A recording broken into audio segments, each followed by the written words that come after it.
आइदरूस ज़ुबैदी अदन के बेताज बादशाह से लेकर संगीन गद्दारी के इल्ज़ाम तक। बरसों तक यमन के मर्द आहन कहलाने वाले ज़ुबैदी अब संगीन गद्दारी के इल्ज़ामात और गिरफ्तारी के खौफ से रूपोश हैं, जबकि उनके और सऊदी अरब के दरमियान खलीज वसी हो चुकी है।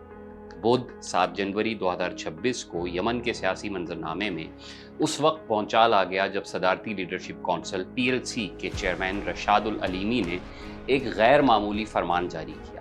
उस फरमान के ज़रिए अज़ुबैदी को न सिर्फ कौंसिल की नायब सदारत और रुकनीत से बरतरफ किया गया, बल्कि उनका इस्तिस्ना ख़त्म करते हुए उन पर संगीन गद्दारी का मुकदमा चलाने का हुक्म भी सादिर हुआ। अज़ुबैदी पर आयद फ़र्द जुर्म तवील है। उन पर मुसल्लह जत्थों की तश्कील, जमहूरिया की सियासी और अस्करी साख को नुकसान पहुँचाने और फ़ौजी बगावत की क़यादत करने के इल्ज़ामात हैं।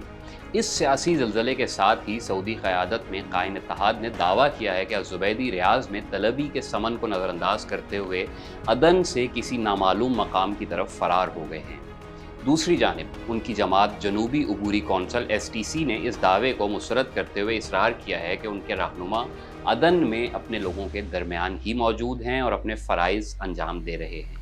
तनाज़े की असल वजह क्या थी? अज़ुबैदी और सदारती कौंसिल के दरमियान दरारें गुज़िश्ता माह उस वक्त पड़ना शुरू हुई जब STC ने हज़रमौत और अलमाहरा के सूबों का कंट्रोल हासिल करने के लिए अपनी फोर्सेस को हुक्म दिया। हालांकि ये इलाके दीगर सरकारी हामी धड़ों के पास थे।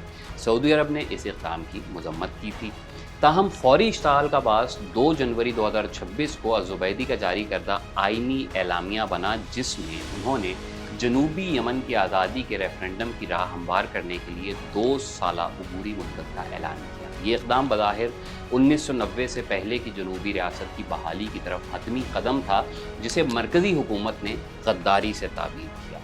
एक बागी से हुक्मरान तक का सफ़र आइदूस ज़ुबैदी की ज़िंदगी जनूबी यमन की हंगामा खेज़ तारीख़ की आइनादार। वो 1967 में सूबा दालिया के इलाके ज़ुबैद में पैदा हुए। 1988 में उन्होंने एयरफोर्स अकेडमी से ग्रेजुएशन की और एयर डिफेंस और स्पेशल फोर्सेस में खिदमात अंजाम दी। 1994 की खाना जंगी में जब शुमाली यमन ने जनूबी अलहदगी पसंदों को कुचला तो अज़ुबैदी को जबूती में जलावतनी इख्तियार करनी पड़ी। 1996 में वो वापस आए और हक़ खुद इरादियत की तहरीक की बुनियाद रखी। इस दौरान उन्हें सज़ाए मौत भी सुनाई गई, जो बाद में माफ़ कर दी गई। 2015 में जब हौसी बागियों ने पेशकदमी की तो अज़ुबैदी ने जनूबी मज़ाहमती जंगजुओं की कमान संभाली और अदन को आज़ाद कराने में कलीदी किरदार अदा किया। इस बहादुरी के सिले में उन्हें अदन का गवर्नर बनाया गया। 2016 में गवर्नर रहते हुए वो दाइश और अलकायदा की जानिब से किए गए कम अज़ कम 2 कातिलाना हमलों में बाल बाल बचे। 2017 में बरतरफी के बाद उन्होंने जनूबी अबूरी कौंसिल बनाई और UAE की हिमायत से एक मजबूत नीम फौजी क़ुव्वत तश्कील दी। इसराइल से ताल्लुकात का इंदिया। अज़ुबैदी अपने मौक़िफ़ पर डट जाने वाले रहनुमा हैं। उन्होंने न सिर्फ 2 रियासती हल पर इसरार किया, बल्कि सितंबर 2025 में UAE के अखबार दी नेशनल को इंटरव्यू देते हुए एक मुतनाज़े बयान भी दिया। उन्होंने कहा कि अगर उनकी जनूबी रियासत कायम हुई और फ़लस्तीन का मसला हल हो गया तो वो इसराइल के साथ मुआहिदा इब्राहीमी का हिस्सा बनने के लिए तैयार हैं। सूरत हाल अब संगीन रुख इख्तियार कर चुकी है। इत्तेहादी फ़ौज के तर्जुमान ने तस्दीक की है कि उन्होंने अद-दौलिया में STC की फोर्सेस के ख़िलाफ़ महदूद हिफाजती हमले किए हैं। दूसरी जानिब STC का दावा है कि रियाज़ में मौजूद उनके मुज़ाकराती वफ़द से राब्ता मुनक़ता हो चुका है और उन्होंने सऊदी हुकाम से वफ़द की हिफाजत का मुतालबा किया है।